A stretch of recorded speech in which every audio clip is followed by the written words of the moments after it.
Educare বায়োলজিতে সকলকেই স্বাগত। আমার এখানকার আলোচ্য বিষয় হল বৃক্কীয় নালিকার কাজ, ফাংশন অফ রেনাল টিবিউল। বৃক্কীয় নালিকার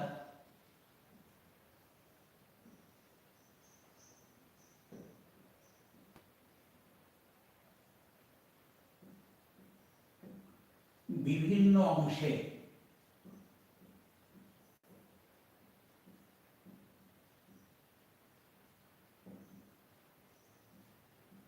কাজ। বৃক্কীয় নালিকা মূলত নিকটবর্তী সংবর্ত নালিকা বা পিসিটি, হেনলির লুপ এবং দূরবর্তী সংবর্ত নালিকা বা ডিসিটি।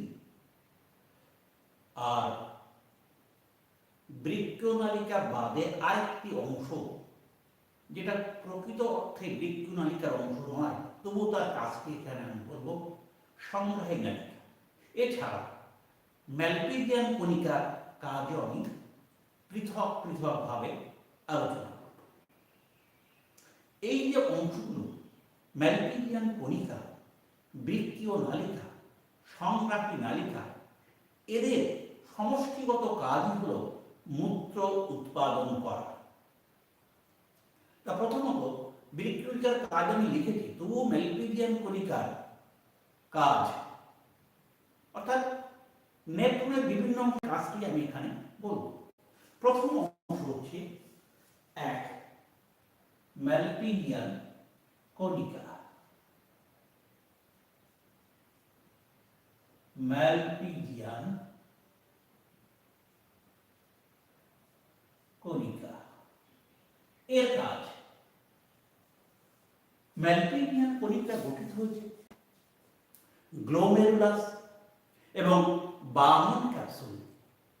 তার এই গ্লোমেরুলাসের কাজ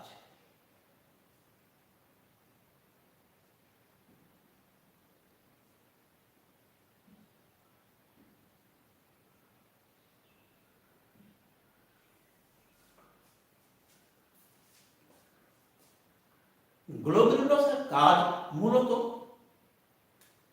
আলট্রা ফিল্ট্রেশন বা পরা পরিশ্রুত বা পরা পরিস্রাবণ ক্রিয়া সম্পন্ন করা। এই পরা পরিশ্রুতকরণ হলো এর প্রধান কাজ। এখানে অন্তর্মুখী ধমনিকা আর বহির্মুখী ধমনিকার ব্যাসের পার্থক্যজনিত কারণে রক্তের চাপ দেহের অন্যান্য অংশের থেকে এখানে অনেক গুণ বেশি থাকে, ফলে এখানে এই পরা পরিস্রাবণ প্রক্রিয়াটা সম্পন্ন হয়। তাছাড়া এই বার্মান ক্যাপসুলের ভিসারাল স্তর এবং রক্তজালিকা, গ্লোমেরুলাসের রক্তজালিকার এন্ডোথেলিয়াম স্তর মিলে এটা পরা পরিস্রাবক ঝিল্লি গঠন করে। এই জায়গায় সেই জন্য পরিস্রাবণ প্রক্রিয়াটা, পরা পরিস্রাবণ প্রক্রিয়াটা অত্যন্ত সুচারুরূপে সম্পন্ন হয়। তা গ্লোমেরুলাসের কাজ পরা পরিশ্রুত কি করে? এটা সাধারণত এটা রক্ত থেকে রক্তকণিকা ও কোলয়েড অংশ বাদে, খেয়াল রাখতে হবে, রক্তকণিকা ও কোলয়েড অংশ বাদে বাকি যে প্লাজমা অংশ, সেই অংশটাকে থেকে পৃথক করে দেয়। যে প্রক্রিয়ায় পৃথক হয় তার নাম আলট্রাফিল্ট্রেশন বা পরা পরিস্রাবণ। সুতরাং এর কাজ হচ্ছে আলট্রাফিল্ট্রেশন। কি পদার্থ পরিশ্রুত করে? সাধারণত এই প্লাজমা অংশে থাকে জল, গ্লুকোজ, অ্যামাইনো অ্যাসিড। এছাড়া এর মধ্যে থাকে vitamin, hormone, urea uric acid, creatinine প্রভৃতি জৈব পদার্থ এবং এর সঙ্গে থাকে সোডিয়াম, পটাশিয়াম, ক্যালসিয়াম, ম্যাগনেসিয়াম এবং ক্লোরাইড। এই উপাদানগুলো সমৃদ্ধ তরলকে বলা হয় গ্লোমেরুলার পরিস্রুত। সুতরাং এই গ্লোমেরুলার কাজ হল কি কি? জল, গ্লুকোজ, অ্যামিনো অ্যাসিড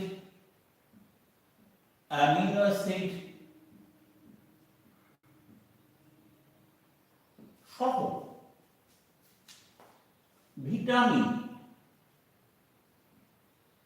হরমোন,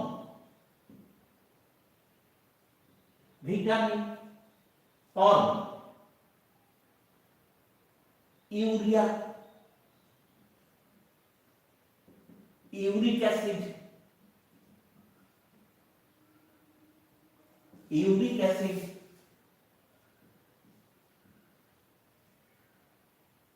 সহ সোডিয়াম, পটাশিয়াম,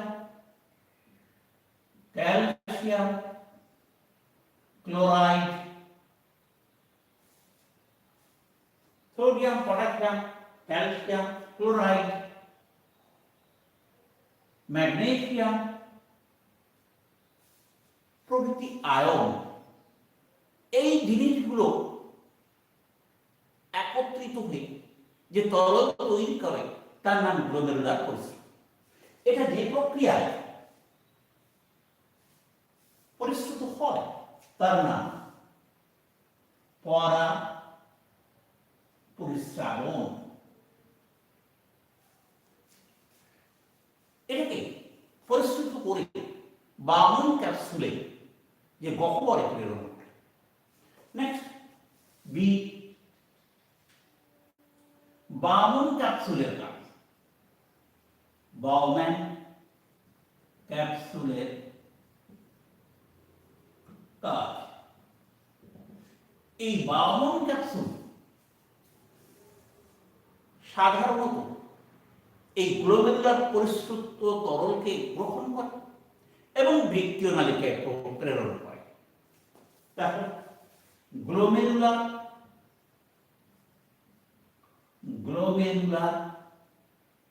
পরিস্রুত গ্রহণ ও বৃক্কীয় নালিকায় প্রেরণ। বৃক্কীয় নালিকায় প্রেরণ সাধারণত পরাপরিস্রাবক ঝিল্লি গঠনের মাধ্যমে সম্পন্ন। কি প্রক্রিয়ায়?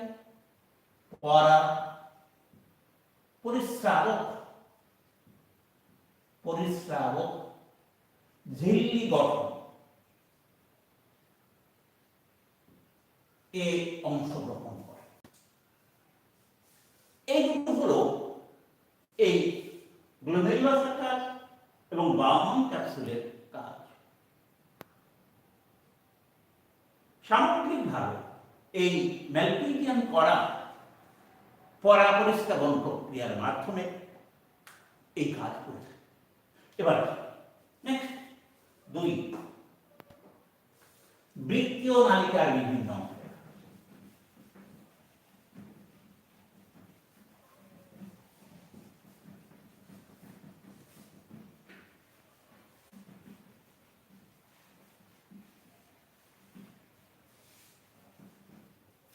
বৃক্কীয় নালিকার বিভিন্ন অংশের কাজ। নাম্বার 2, বৃক্কীয় নালিকার কাজ। এই বৃক্কীয় নালিকা যে প্রথম অংশ তার নাম নিকটবর্তী সংবর্ত নালিকা বা পিসিটি। এটা কি কি কাজ করে আমি আগে বলে নিচ্ছি। এটা এই গ্লোমেরুলার পরিস্রুত তরল থেকে বিভিন্ন পদার্থের পুনর্নিঃশোষণ ঘটে।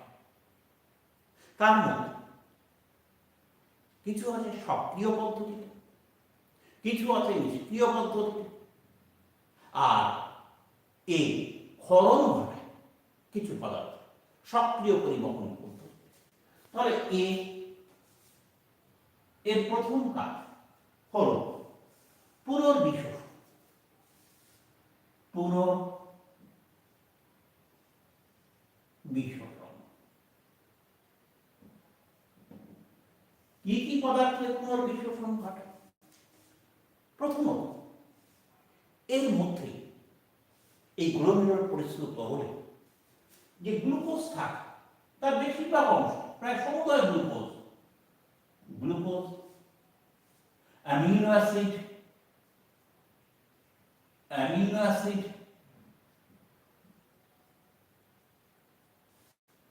গ্লুকোজ, অ্যামিনো অ্যাসিড, এছাড়া এর সঙ্গে থাকা খনিজ পদার্থ, সোডিয়াম, পটাশিয়াম,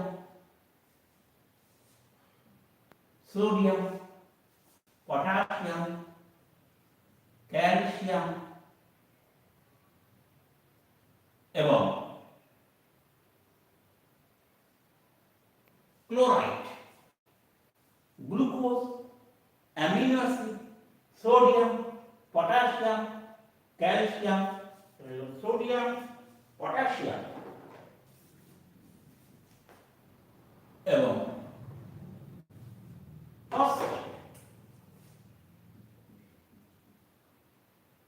ফসফেট। এই সোডিয়াম, পটাশিয়াম, ফসফেট আয়নের পুনর্নিঃশোষণ ঘটায়। কোন পদ্ধতিতে? সাধারণত সক্রিয়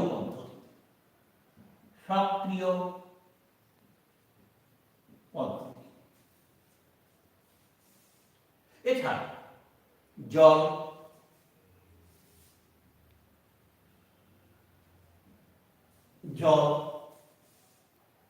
এবং ক্লোরাইড আয়ন, বাইকার্বনেট আয়ন, এদের পুনর্নিঃশোষণ ঘটায় নিষ্ক্রিয় পদ্ধতিতে।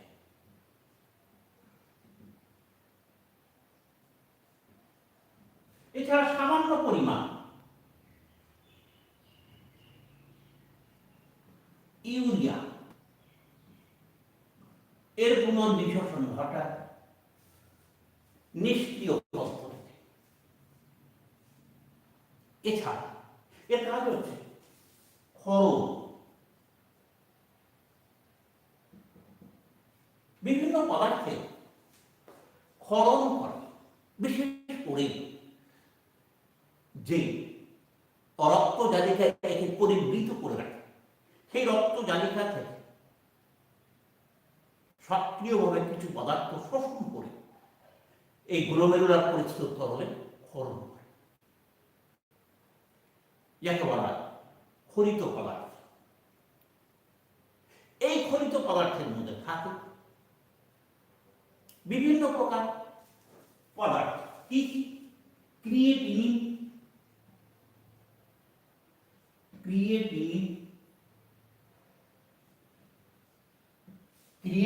থাকে। এছাড়া থাকে এই ক্রিয়েটিনিনের সঙ্গে এর সঙ্গে সঙ্গে থাকে এই খনিজ পদার্থের মধ্যে ড্রাগ, যেমন পেনিসিলিন, থাকে রঞ্জক পদার্থ,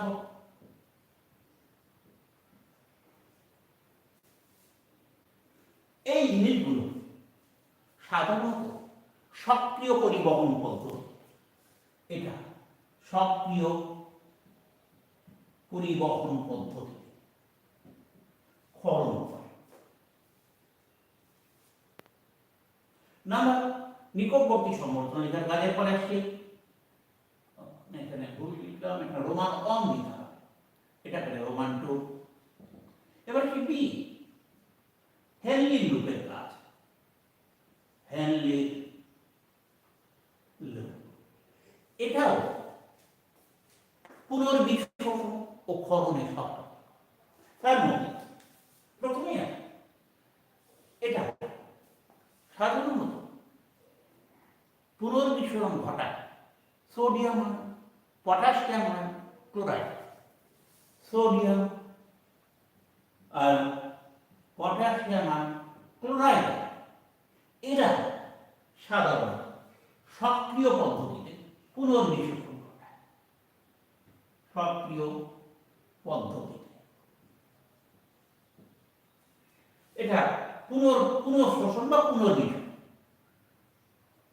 পুনর্বিশোষণ।